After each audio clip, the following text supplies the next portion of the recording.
In ancient times, when the hills of Ireland were greener and the mists over the bogs kept ancient secrets, King Aed ruled in the lands of Emania. He was just to his people, but blind to what was happening under his own roof. 3 daughters grew up in his stone castle. The eldest was called Fair, for braids the color of ripe wheat, and she was proud as a cliff over the sea. The middle one was nicknamed Brown, for eyes dark as peat water, and envy lived in her heart, sharp as the winter wind. And the youngest? She was more beautiful than both sisters, and kind as the spring dawn. But she did not get a beautiful name.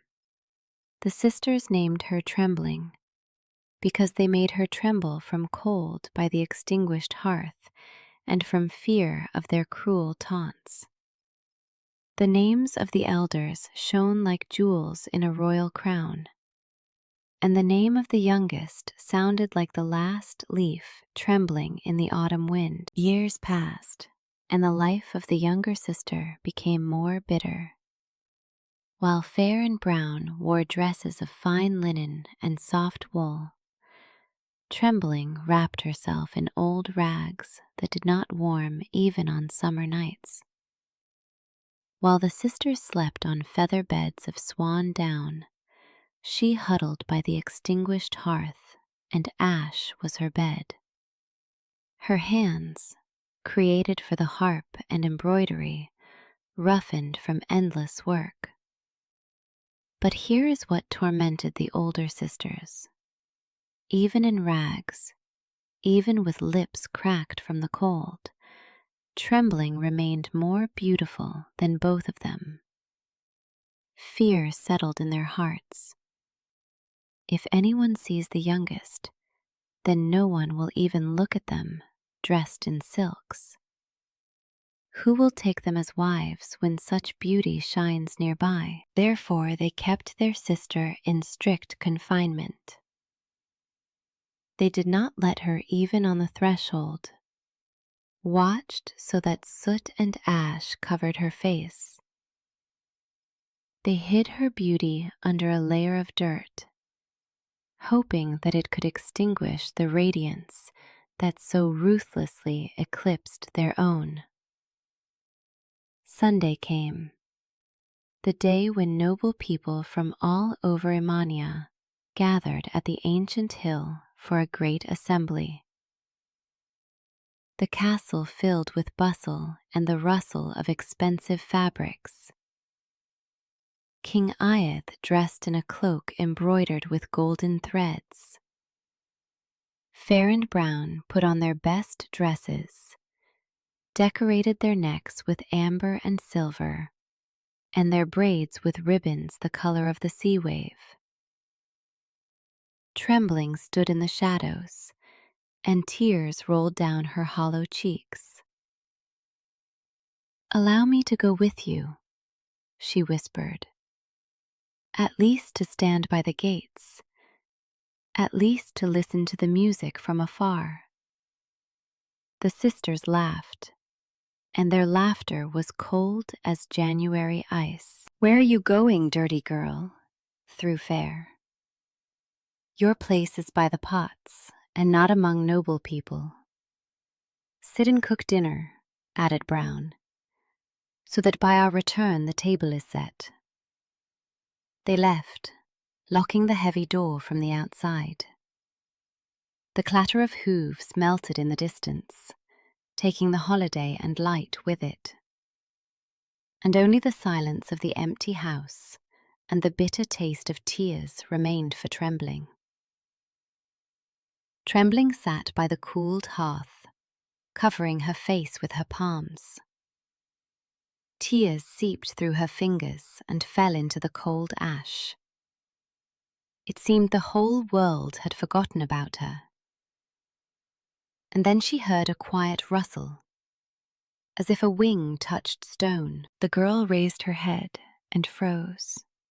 In the doorway, which was locked from the outside with a heavy bolt, stood an old woman.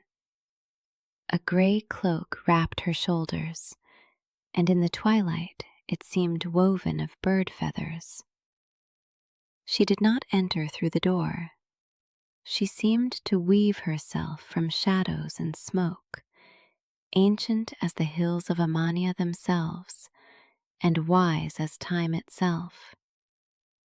It was the Henwife, the keeper of secrets, about whom they whispered at night fires.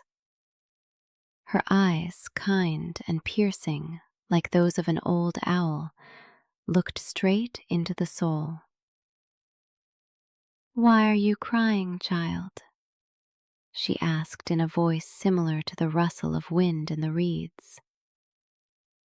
"And why are you here alone, when all the people have gathered at the sacred hill?" Trembling told the old woman about her bitter lot, about the taunts of her sisters, about the cold ash instead of a bed, about the door locked from the outside. The henwife listened silently, and a shadow of sadness glided over her ancient face. "Do not cry, child," she said finally, and her voice warmed. "You will go to the sacred hill, and you will be more beautiful than everyone there." From the folds of the gray cloak, she took a branch of heather, dry and inconspicuous, and lightly waved it. And a miracle happened. Dirt and soot fell from the girl like old husk. The rags melted like morning fog, and in their place a dress shone, white and pure as the first snow on the tops of the hills. And on her feet, shoes of pure gold sparkled. The henwife led her out into the yard. There, woven from air and moonlight, waited a snow-white horse in golden harness. "Go," spoke the old woman, "but remember, do not go inside. Show yourself at the doors, and leave before people begin to disperse." The white horse carried her faster than the wind, and his hooves did not touch the ground. Here appeared the sacred hill. Here the crowd of dressed-up people by the ancient stones. Trembling stopped the horse at the very entrance, but did not enter inside. Only froze on the threshold, flooded with sunlight. And everything around fell silent. People froze, amazed. A whisper swept through the crowd like wind through a barley field. "Who is she? This must be a princess from Tir na Nog, from the land of eternal youth." King Ide looked at the stranger with admiration. Fair and Brown turned pale with envy, and neither of them recognized their dirty sister in the shining beauty. But one look was special. The young prince of Emania stood as if struck by thunder, and his heart was pierced by an arrow for which there is no healing. He stepped toward her, but Trembling had already turned the horse. She disappeared like a ray of sun on a cloudy day, and this brief moment was enough to steal the prince's peace forever. Long was that week. Trembling again sat in rags by the cold hearth, listening to how the sisters chirped incessantly about the mysterious lady in white. Where did she appear from? Who is she? Even the prince lost his peace, and they did not know that this secret was warming its hands by their own hearth. The second Sunday came. Fair and Brown rushed away, and again the key clanked in the lock. But as soon as the clatter of hooves died down, the henwife appeared in the house. Today you will become different, she spoke and waved the branch of heather, and the rags turned into a dress of black satin, smooth and shiny as a raven's wing, as the night sky itself. And on her feet, shoes of pure silver shone. In the yard waited a black horse in silver harness, and the moonlight played on his mane. Last time she was the day, bright and innocent. Now she became the night, a mysterious queen, and the silver on her feet shimmered like stars, pointing the way to a lost heart. All week, the Prince of Emania could not find a place for himself. Sleep fled from him. Food seemed tasteless. Only the image of the stranger in white stood before his eyes. And here is Sunday again. The prince took a place by the very doors, not taking his eyes off the road. He waited, and he waited until she came. She appeared on a black horse, all in black satin and silver, more beautiful than before, more mysterious than the night. The prince rushed to her. "Stop!" he exclaimed, grabbing the bridle. "I beg you, tell me your name. Who are you? Where from?" Trembling looked at him, and her heart wavered. But she remembered the henwife's order. Only a sad smile slipped over her lips. She kicked the horse with her heels and disappeared like a shadow at dawn. The prince reached out his hands to her, but she slipped away like water through fingers, leaving only the smell of wind and a silver gleam in his eyes. "Next time," he whispered, clenching his fists, "I will not let you go." The third Sunday dawned over Emania as a clear, cloudless morning. Fair and Brown rushed away, full of hope. What if today the mysterious lady does not appear, and the prince finally notices them? The key turned in the lock. But Trembling was no longer crying. She was waiting, and the henwife came. "Today, child," she spoke, and her eyes shone like the coals of an ancient fire. "You will eclipse the sun itself." The branch of heather flew into the air, and on Trembling, a dress flared up, similar to a living sea. It shimmered from deep azure to bright emerald, and the lace on it foamed like waves by rocky shores. On her feet sparkled shoes cut from diamonds of all colors of the rainbow. In the yard waited a horse, white in silver dapples, but his mane and tail blazed fiery red, like a coral comb, and the saddle shone with pure gold. She was dressed in a wave, caught and turned into silk. The queen of the sea element, beautiful, indomitable, dazzling. The Prince of Emania had not slept for 3 nights. He thought, he made plans. He remembered how twice she slipped away from him, easily, mockingly, elusively.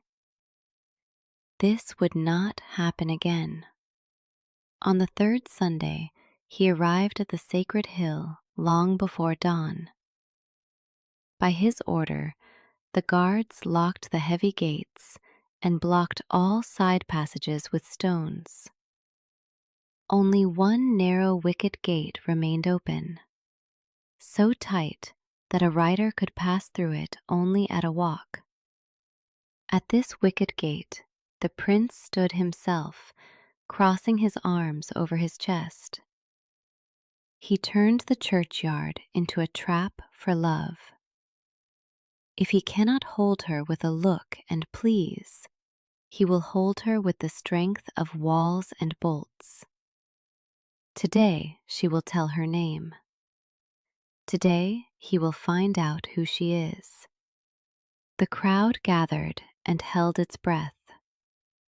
All eyes were fixed on the road winding between the green hills, and then, in the distance, appeared a cloud of dust, golden, shining, like a harbinger of a miracle.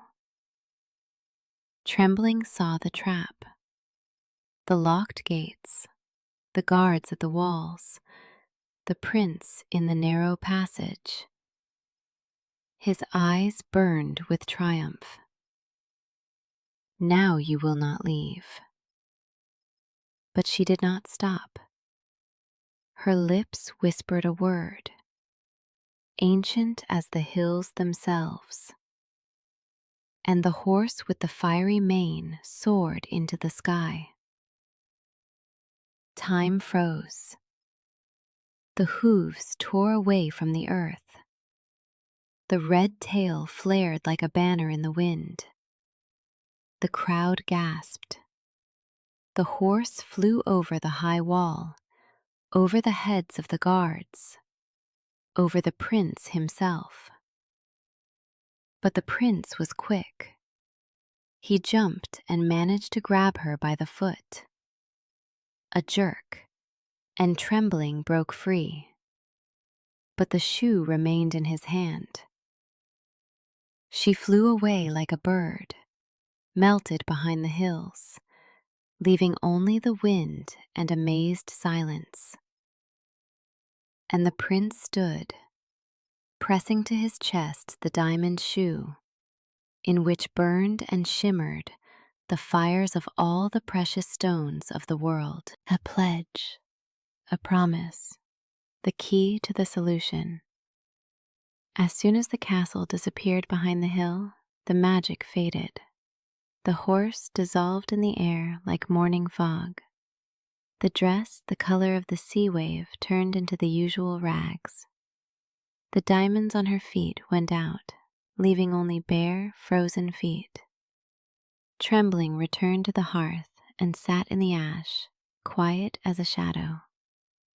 In the evening, the sisters returned, excited, flushed. "Did you hear?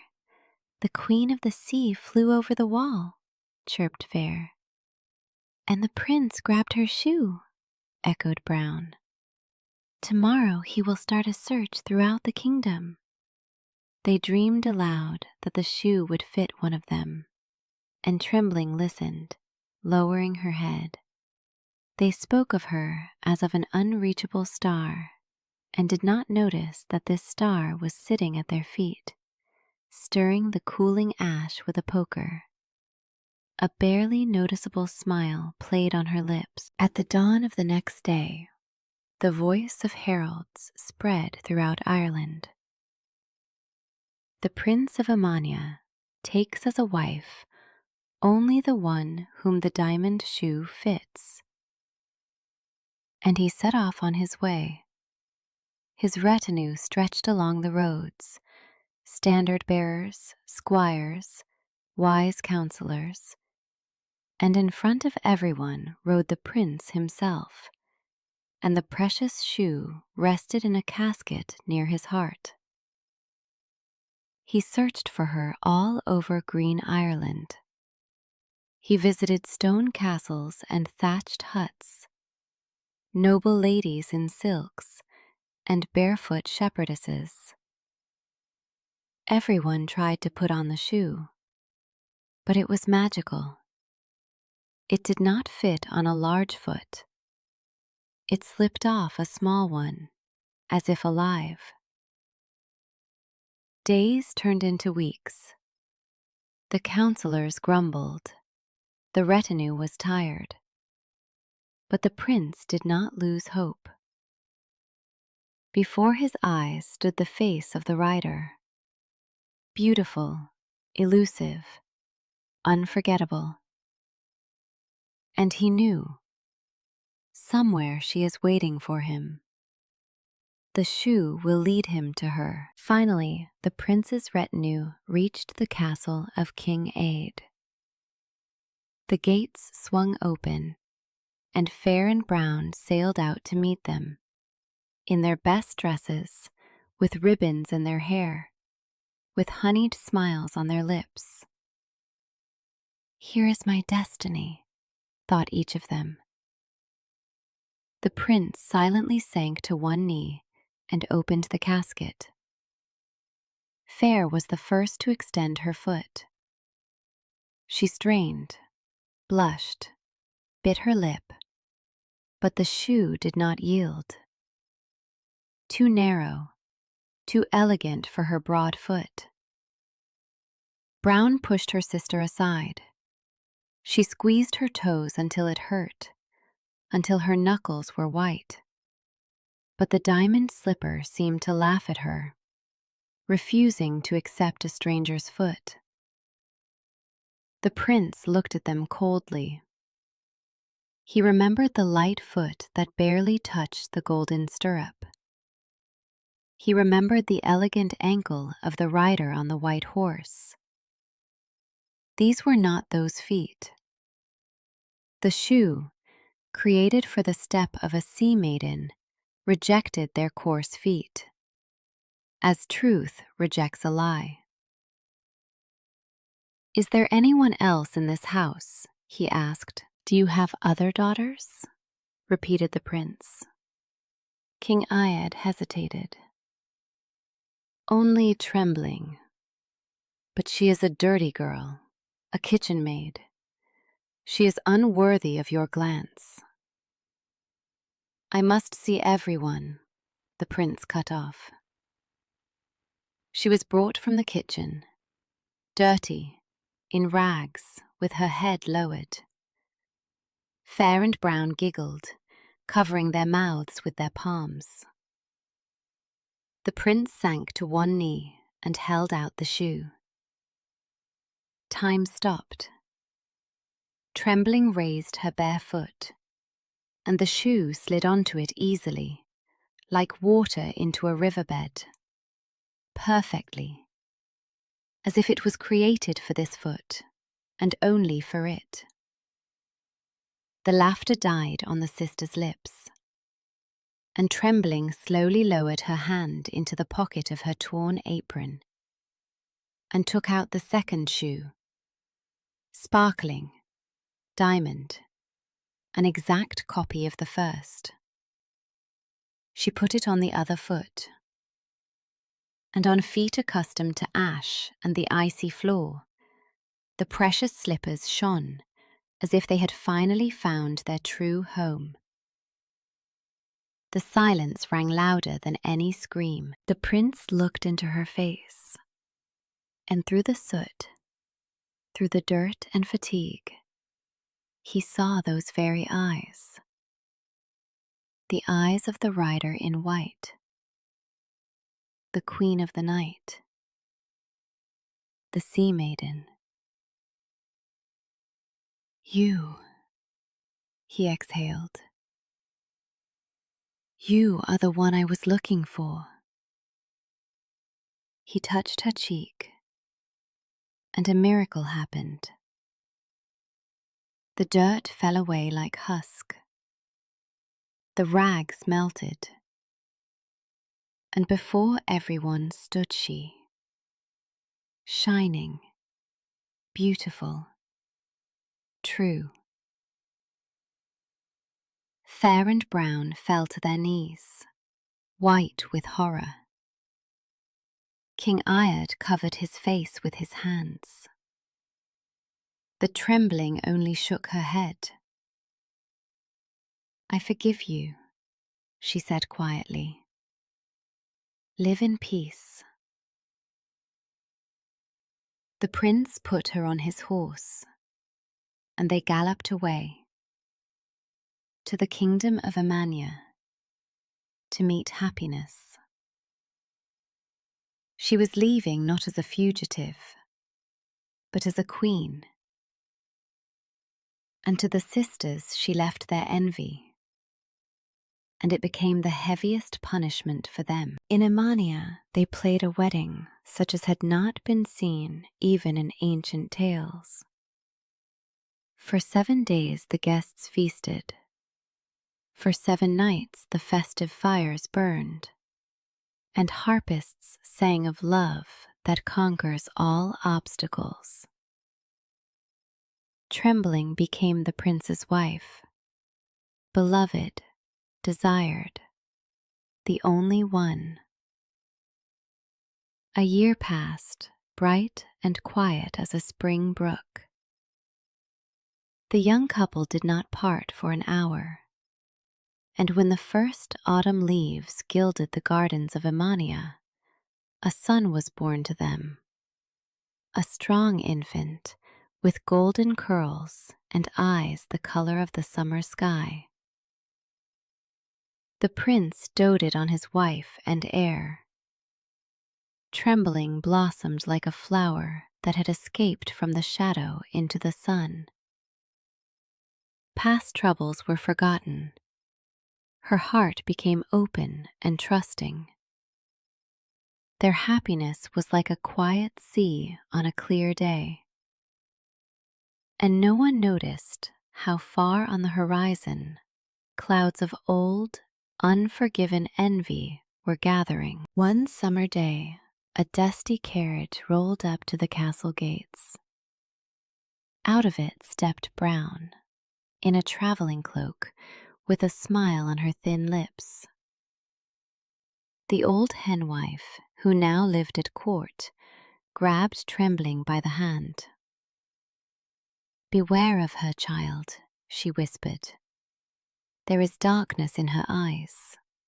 I see it." But Trembling only laughed. "She is my sister. Perhaps time has softened her heart." And she opened the gates, not knowing that together with her sister, she was letting trouble into her house, dressed in a traveling cloak and a fake smile. Brown embraced her, admired the castle, cooed over the golden-haired nephew. "What a miracle! What happiness!" she sang in a sweet voice. But when no one was looking, her face was distorted by black hatred. She looked at the wealth, at the loving husband, at the beautiful infant, and rage seethed in her soul. All this should have belonged to her. All this was stolen from her. "Let us go to the sea, sister," said Brown the next day. "We will breathe the salty wind, remember our childhood." And Trembling agreed. They walked along a narrow path along the rocky shore. The sea that day was restless, dark, leaden, angry. Waves crashed against the black rocks below, and spray flew up like white claws. The wind tousled hair, choked breath. They went further and further from the castle, to where there was not a soul, where cries drowned in the roar of the surf. Brown spoke sweetly about childhood, about their father, about how she missed her all these years. Her voice murmured, lulled, put to sleep. But she herself, step by step, led her sister to the very edge of the cliff. The sea below roared as if warning, but the noise of the waves drowned out the quiet voice of anxiety, and Trembling did not notice how only a narrow ledge over the abyss remained under her feet. "Look how beautiful the horizon is," exclaimed Brown. Trembling turned to the sea, exposing her face to the salty wind. She thought about her husband, about her son, about the happiness that waits for her at home. She did not see how her sister's face changed. The mask fell. Lips twisted. Eyes flashed with black fire. All the envy accumulated over years gushed out. Brown struck her in the back. Hard, ruthlessly, Trembling screamed. Her hands grabbed emptiness, and she flew down, into the roar of waves, into the icy foam, into the abyss. Brown watched as her sister's body disappeared into the churning abyss. No splash, no scream, only the sea, indifferent and hungry. Laughter escaped from her chest, evil, triumphant. "Now I will be queen," she whispered. One push, and envy won. Threw love into the icy embrace of the ocean. Icy water closed over Trembling's head. Darkness, cold, salty bitterness in the mouth. This is the end, she thought, sinking deeper and deeper. But the ancient magic of the sea, the very same that once wove for her a dress the color of a wave, did not let her perish. From the black depth surfaced a huge whale, old as time itself. He picked her up on his broad back and carried her to the light. But she could not return to land in a human body. Such was the price of salvation. And then a miracle happened, bitter as sea salt. Her hands turned into snow-white wings. Her body became light as foam, and her voice, a sad cry. The sea accepted her not as a victim, but as a daughter, gave her wings instead of hands, and the cry of a seagull instead of a human voice. The white bird soared over the waves and circled over the place of her fall, unable to leave the churning abyss. Brown returned to the castle when the sun was already leaning toward sunset. She sneaked into her sister's chambers and put on her best dress, the very one that shimmered with the color of the sea wave. She let down her hair, looked in the mirror. Alike, very alike. She put on her sister's dress, like a thief puts on a stolen cloak. But the fabric, accustomed to the warmth of love, seemed cold and alien on her. Servants bowed their heads. The mistress has returned from a walk. No one noticed the switch. Brown copied her sister's gait, her soft voice. But in every gesture falseness showed through.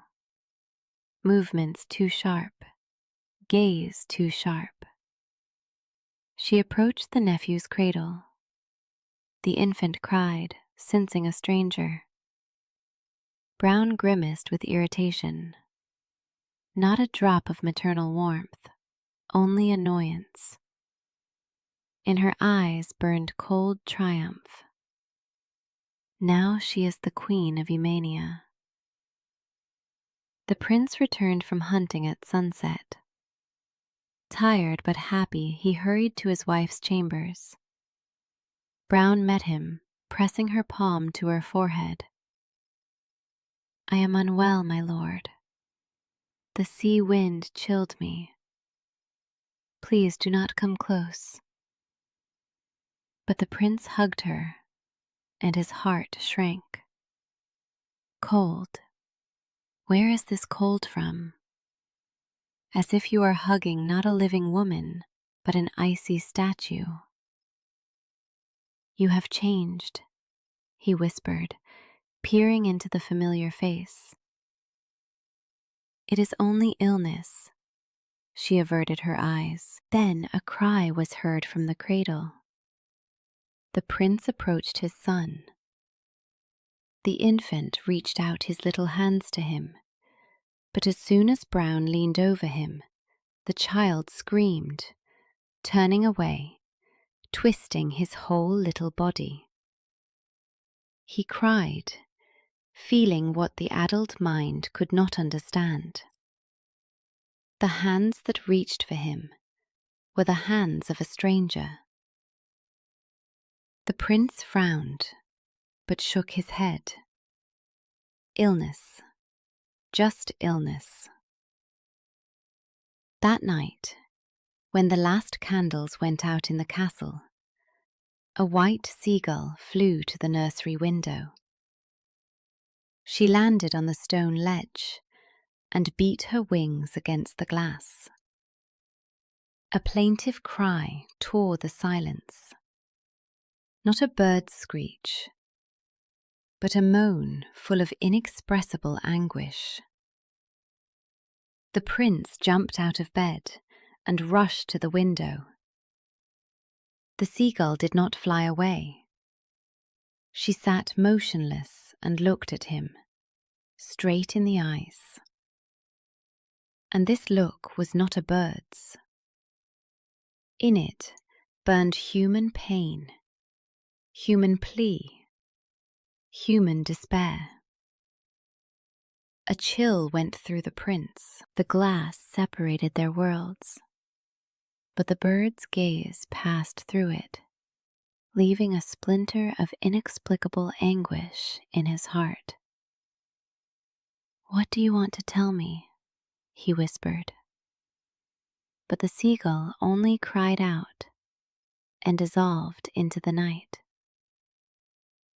At dawn, the royal shepherd drove the herd to the sea. Fog lay over the shore, and waves lazily licked the sand. And then he saw a miracle. A white seagull emerged from the foam, hit the wet sand, and turned into a woman. The shepherd froze, afraid to breathe. She was beautiful and ghostly.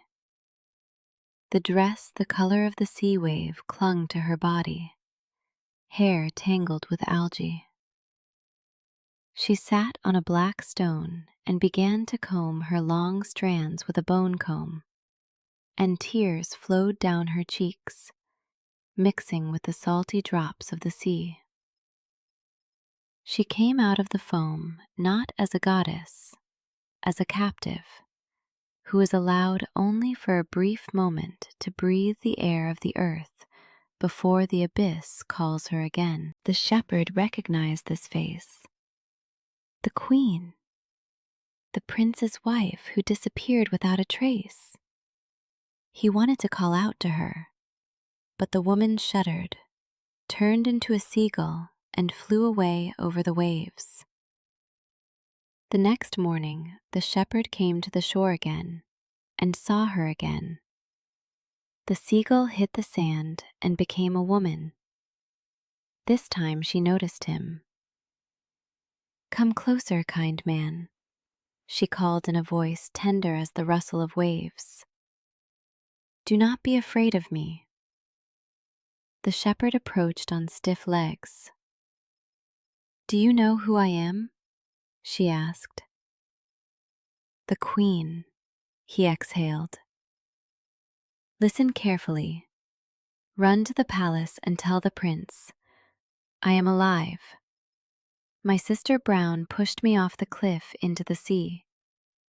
Now she wears my dresses and sleeps in my bed." Tears glistened in her eyes. "A huge whale holds me captive in an underwater cave. Magic releases me to the shore only for 1 hour a day while the sun touches the water." She grabbed his hand. "My voice is weak as the noise of the surf, but you must become my echo. Bring the truth to the one who waits for me in the castle." Trembling squeezed the shepherd's hand tighter. "Listen and remember every word. I can go out on the shore only 3 more times. Today, tomorrow, and the day after tomorrow." Her voice trembled. "If the prince does not save me on the 3rd dawn, I will remain in captivity forever.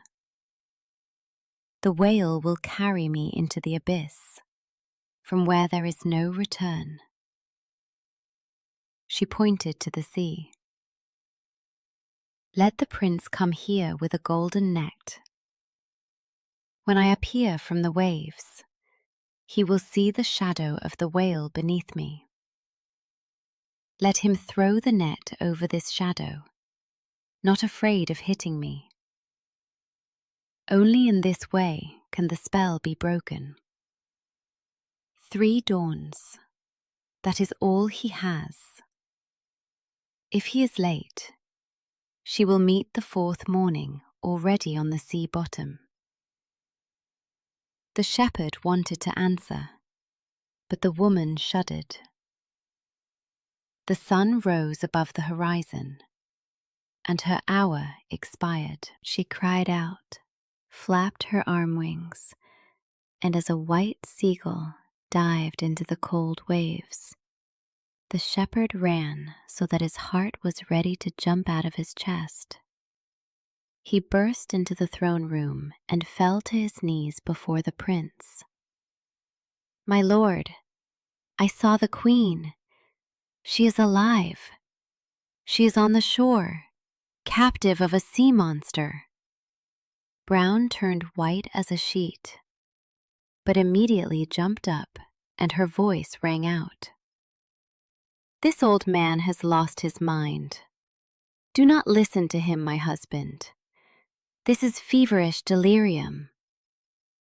The prince slowly turned to her, then looked again at the shepherd, at his honest, frightened eyes. The old man's words were insane. But in this insanity, the prince heard the only note of truth, the one that sounded in unison with his yearning heart. He remembered the cold of her embrace, the sun's crying, the seagull at the window. "I will check this," he said firmly, and pulled away from Brown. Her face distorted with fear. As soon as dawn colored the sky, the prince was already hiding among the rocks. His heart pounded. Fingers gripped the hilt of his sword.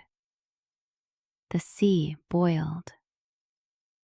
From the depth surfaced a black shadow, a huge whale, ancient as Ireland itself.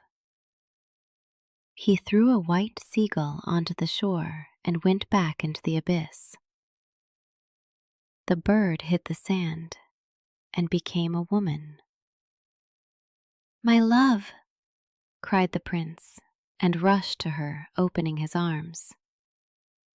But Trembling recoiled, and tears gushed from her eyes. "You are not ready. You do not know how to hold me.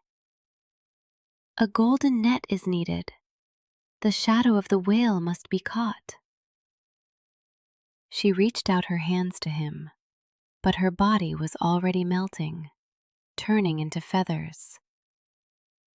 A moment, and the seagull disappeared into the waves. The prince stood on his knees in the wet sand. In his hands remained only sea foam and the echo of her voice. He understood.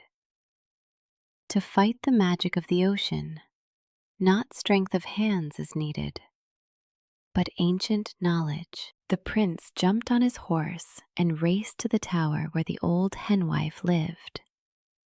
He burst into her, gasping with despair. "Help me! I saw her, but could not hold her." The henwife raised wise eyes to him. "I knew it would be so.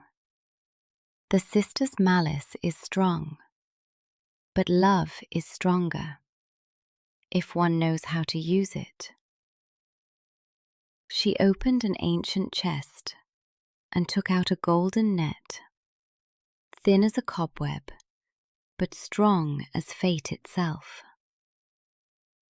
Tomorrow is the last dawn. When she comes out of the waves, you will see the shadow of the whale under the water. Throw the net over this shadow. Do not be afraid of hitting your wife. Gold will bind the monster, not her. Only in this way will you break the chain that holds her captive. Into the prince's palm lay not just a net, but the only chance, light as hope and heavy as responsibility, for the life of the beloved. "Do not miss," whispered the henwife. "There will be no second attempt." The third dawn broke with a crimson glow. The sea roared, as if sensing, today everything will be decided. The prince stood on the rock, clutching the golden net. His fingers turned white from tension. The waves parted, and from the abyss rose the whale, black and ancient. He threw a white figure onto the shore and hovered over her as a dark mass. Trembling lay on the sand, pale, almost transparent, like morning fog. Life flowed out of her with every beat of the waves. "Farewell, my love," she whispered in a fading voice. "This is my last hour." The prince saw it, the black shadow that stretched from the whale to his wife, entangling her in invisible chains. A magical bond sucking out the soul. His hands trembled. His heart prayed, "Do not miss." He remembered the henwife's words. He swung and threw the golden net straight into the shadow. Time stopped. The net flew through the salty air, unfolding like wings, and fell on the black shadow. A crash split the sky, as if the earth itself cracked in two. The whale roared. The sea boiled with white fury. The shadow shrieked, piercingly, terribly, and melted like smoke in the wind. The golden net shrank, entangling emptiness. The whale roared for the last time, hit the water with his tail, and went into the abyss forever. Trembling fell onto the wet sand. The prince rushed to her, fearing the worst. But she opened her eyes, alive, shining. The ghostly pallor melted on her face, giving way to a warm blush. The wet dress dried before his eyes. Hair shone with gold. She was alive, real, warm.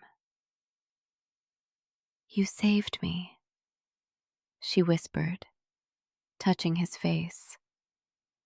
He hugged her so tightly, as if afraid that the sea would take her again. Waves licked their feet, but now there was no thread in them.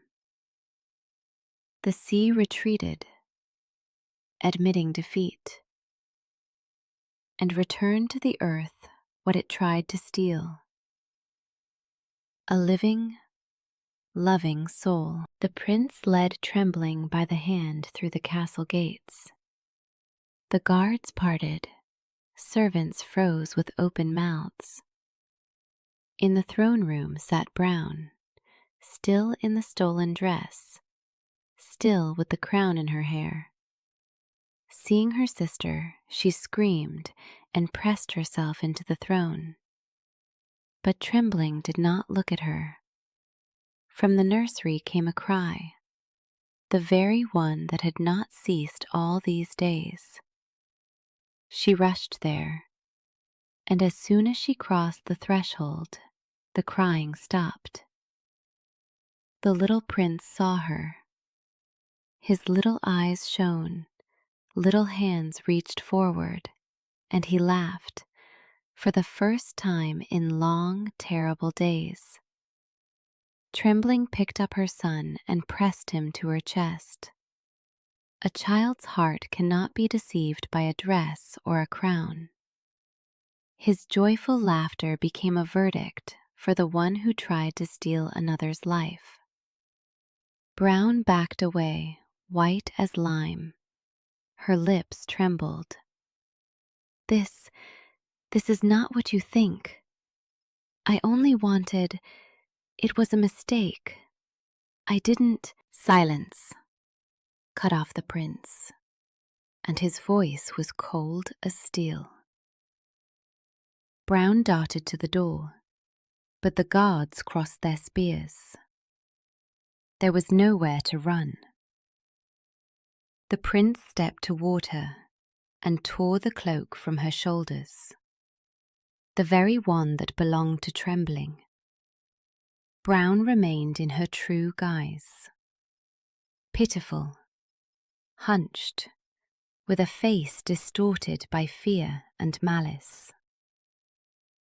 She stood before the one she tried to kill, and in the radiance of her sister, her own lie seemed a dirty grey stain on white snow. The envy that pushed her to crimes became her prison now. She saw it in everyone's eyes. Contempt, disgust, righteous anger. The mask fell, and under it there was nothing but emptiness. King Aed arrived in Amania as soon as he heard what had happened. Shame and grief tormented his heart, for it was his daughter who committed the villainy. The trial was swift. For the attempt on the life of your sister and deception of the royal family, proclaimed the prince, you are sentenced to eternal exile. Brown was led out to the harbor. She was put on a ship leaving for distant lands where no one knew her name. Trembling silently watched as the sails filled with wind. She did not ask for execution, but she did not stop justice either. Evil must be removed like a diseased root from the earth. And Brown went into the fog from which her malice came. She took with her only her envy, the eternal companion that from now on would become her only friend in lonely wanderings. Peace reigned in the castle of Amania, deep and bright, like the summer sky over green hills. Trembling and the prince lived in love and harmony for many years. They had more children, boys and girls, and the house filled with ringing laughter. The old Henwife sometimes visited them, bringing good news and wise advice. And on Sundays, Trembling put on her dress the color of the sea wave, not for the sake of vanity, but to remember. Even from the darkest abyss, one can return to the light if one is waited for, loved, and hope is not lost. And the waves that once threatened her with death now only affectionately whispered tales to her children, reminding, love is deeper than any ocean. That is the end of the tale, and who listened, well done.